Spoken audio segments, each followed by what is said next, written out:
Class 10 প্রিয় ছাত্রছাত্রী, তোমাদের এই ভিডিওটিতে স্বাগত জানাই।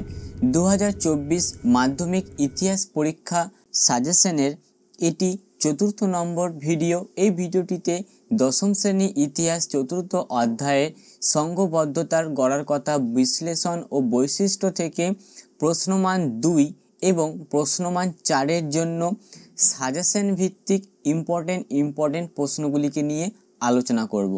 সঙ্গে এই প্রশ্নের সংক্ষিপ্ত উত্তরটিও দেখে নেব। এর আগের ভিডিওগুলিতে ইতিহাসের 2য় অধ্যায়, 1ম অধ্যায় এবং 3য় অধ্যায়ের সাজেশনগুলিকে উল্লেখ করেছি। অবশ্যই সেই ভিডিওগুলি দেখে নিও। 2 নম্বরের প্রশ্নের প্রথম প্রশ্নটি হলো, মহাবিদ্রোহের ব্যর্থতার কারণ কি? উত্তর, 1857 খ্রিস্টাব্দে মহাবিদ্রোহ ঘটেছিল। এই বিদ্রোহের ব্যর্থ হওয়ার কারণগুলি হলো, মহাবিদ্রোহ পরিচালনা করার জন্য সর্বভারতীয় নেতৃত্ব ছিল না। নেতৃত্বের অভাবে বিদ্রোহের তার গতি হারায়। একজোটে একত্রিতভাবে বিদ্রোহ না হয়ে ভিন্ন ভিন্ন স্থানে ভিন্ন ভিন্নভাবে বিদ্রোহ হওয়ায় এই বিদ্রোহ ব্যর্থ হয়। ভারত সভা প্রতিষ্ঠার উদ্দেশ্য কি? ভারত সভা প্রতিষ্ঠার উদ্দেশ্যগুলি হলো, রাজনৈতিক প্রয়োজনে জাতি ধর্ম গোষ্ঠীকে ঐক্যবদ্ধ করা, দেশব্যাপী শক্তিশালী জনমত গঠন করা, মানুষকে গণ আন্দোলনে সামিল করা। ইলবার্ট বিল কি? ভারতীয় বিচারকদের ইউরোপীয় বিচারকের ন্যায় সমক্ষমতা এবং সমমর্যাদা দেওয়ার জন্য লর্ড রিপন তার আইন সচিব ইলবার্ট এর সাহায্যে একটি আইনের খসড়া রচনা করেন, যা ইলবার্ট বিল নামে পরিচিত। হিন্দু মেলা প্রতিষ্ঠার উদ্দেশ্য কি? হিন্দু মেলা প্রতিষ্ঠার প্রধান উদ্দেশ্যগুলি হলো, প্রাচীন হিন্দু ধর্মের মর্যাদা পুনঃপ্রতিষ্ঠা করা, দেশপ্রেম এবং স্বাধীনতা আদর্শে সকলকে অনুপ্রাণিত করা। দেশীয় ভাষায় সংবাদপত্র আইন কি? সাম্রাজ্যবাদী ও প্রতিক্রিয়াশীল বড়লাট লর্ড রিপন 1878 খ্রিস্টাব্দে 14 মার্চ দেশীয় ভাষা সংবাদপত্র আইন প্রতিষ্ঠা করেন। ভারতীয় সংবাদপত্রগুলোর কণ্ঠরোধ করার চেষ্টা করেন। ইংরেজি পত্রিকাগুলিকে এই আইনের আওতায় থেকে বাদ দেওয়া হয়।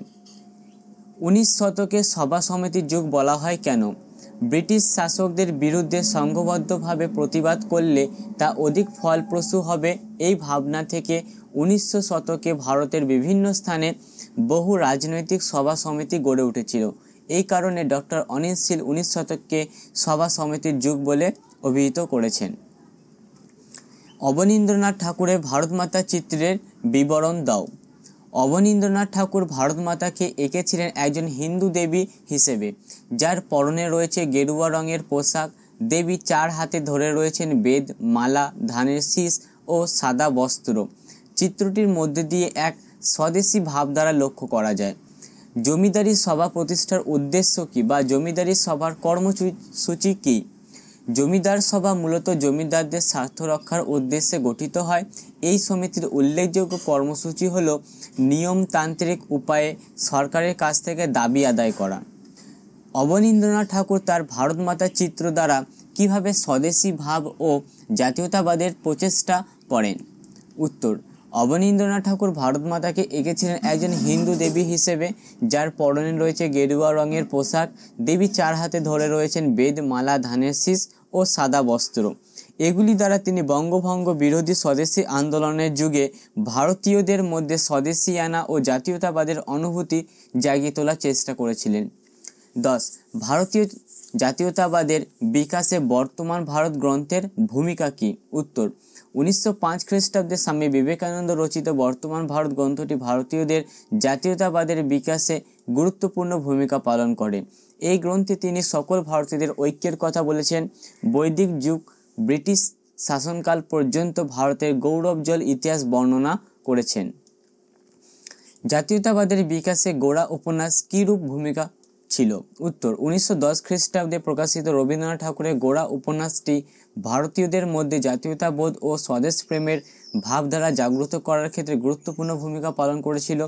এই গ্রন্থের প্রধান চরিত্র গোড়া গ্রাম বাসিন্দাদের সুখ দুঃখের খোঁজ নিতে গিয়ে ভারতের প্রকৃত রূপ তুলে ধরে। এই অধ্যায়ে কিছু এক্সট্রা কোশ্চেনগুলি দেখে নাও। 1. 1857 খ্রিস্টাব্দে বিদ্রোহকে কারা কেন জাতীয়তা বিদ্রোহ বলে অভিহিত করেছেন? 1857 খ্রিস্টাব্দের বিদ্রোহকে কারা কেন ভারতের প্রথম স্বাধীনতা সংগ্রাম হিসেবে অভিহিত করেছেন? গগনেন্দ্রনাথ ঠাকুর স্মরণীয় কেন? মঙ্গল পাণ্ডে কে ছিলেন? বঙ্গভঙ্গ প্রকাশিকা সভা ও ভারত সভার মধ্যে দুটি পার্থক্য লেখো। এরপর তোমাদের চতুর্থ অধ্যায় প্রশ্ন নম্বর 4-এর জন্য যে সকল সাজেশন প্রশ্নগুলি রয়েছে সেগুলি দেখে নাও। প্রথম প্রশ্ন, টিকা লেখো মহারানী ঘোষণাপত্র বা মহারানী ঘোষণাপত্রে কি বলা হয়েছে? ভূমিকা: 1857 খ্রিস্টাব্দের বিদ্রোহ ভারতের ইতিহাসে এক উল্লেখযোগ্য ও যুগান্তকারী ঘটনা।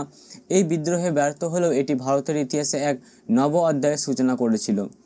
ভারত শাসন আইন: ব্রিটিশ পার্লামেন্ট 1858 খ্রিস্টাব্দের 2 আগস্ট একটি আইন পাস করেন যা the government of Indian act নামে পরিচিত। এই আইনের মাধ্যমে ভারতের শাসনভার ব্রিটেনের রানীর হাতে হস্তান্তর হয় এবং ভারতের কোম্পানি শাসন অবসান ঘটানো হয়। মহারানী ঘোষণাপত্র: 1858 খ্রিস্টাব্দে 1 নভেম্বর একটি ঘোষণা জারি করে মহারানী ভিক্টোরিয়া আনুষ্ঠানিকভাবে ভারত শাসনের দায়িত্ব গ্রহণ করেন। ভারতের প্রথম ভাইসরয় লর্ড ক্যানিং এলাহাবাদে একটি ঘোষণাপত্রটি পাঠ করেন। এটি মহারানীর ঘোষণাপত্র নামে পরিচিত। ঘোষণাপত্রের বক্তব্য: মহারানী ঘোষণাপত্রে বলা হয়েছে, 1. দেশীয় অপুত্রক রাজাদের দত্তক পুত্র গ্রহণের অধিকারে দেওয়া হবে। সত্য বিলোপ নীতি পরিত্যক্ত হবে। ব্রিটিশ সরকার এদেশে আর সাম্রাজ্য বিস্তার করবে না। যোগ্যতা অনুযায়ী ভারতীয়দের সরকারি চাকরিতে নিয়োগ করা হবে। জাতি ধর্ম বর্ণ নির্বিশেষে সকল ভারতীয়কে সমান মর্যাদা দেওয়া হবে। কোম্পানির সঙ্গে স্বাক্ষরিত সমস্ত চুক্তি ও সন্ধিপত্র সরকার পালন করে চলবে। দ্বিতীয় প্রশ্ন, ভারতে জাতীয়তাবোধ বিকাশে আনন্দ মঠ উপন্যাসের ভূমিকা উল্লেখ করো। ভূমিকা: বঙ্কিমচন্দ্র চট্টোপাধ্যায় তার লিখিত একাধিক গ্রন্থের দ্বারা ভারতে জাতীয়তাবাদ ও সংগ্রামশীল জাতীয়তাবাদের কথা বলেছেন। আনন্দ মঠ উপন্যাসের মাধ্যমে তিনি সংগ্রামশীল জাতীয়তাবাদের আদর্শকে তুলে ধরেছেন। রচনাকাল: আনন্দ মঠ উপন্যাসটি 1882 খ্রিস্টাব্দে বঙ্কিমচন্দ্র চট্টোপাধ্যায় দ্বারা রচিত হয়। বন্দে মাতরম সঙ্গীত: বঙ্কিমচন্দ্রের রচিত আনন্দ মঠের অন্তর্গত তার রচিত বন্দে মাতরম সঙ্গীতটি ভারতের মুক্তি সংগ্রামের মূল মন্ত্র ছিল। সমস্ত ভারতবাসীদের কাছে এই বন্দে মাতরম সঙ্গীতটি স্বাধীনতা আন্দোলনের প্রেরণা হিসেবে কাজ করেছিল। সন্তান দল: আনন্দ মঠের সন্ন্যাসী সন্তান দলদের সংগ্রামের মধ্যে দিয়ে বঙ্কিমচন্দ্র সমকালীন রাজনৈতিক ভাবাদর্শ ও আন্দোলনের শক্তি ও দুর্বলতা দুটোই তুলে ধরেছিলেন।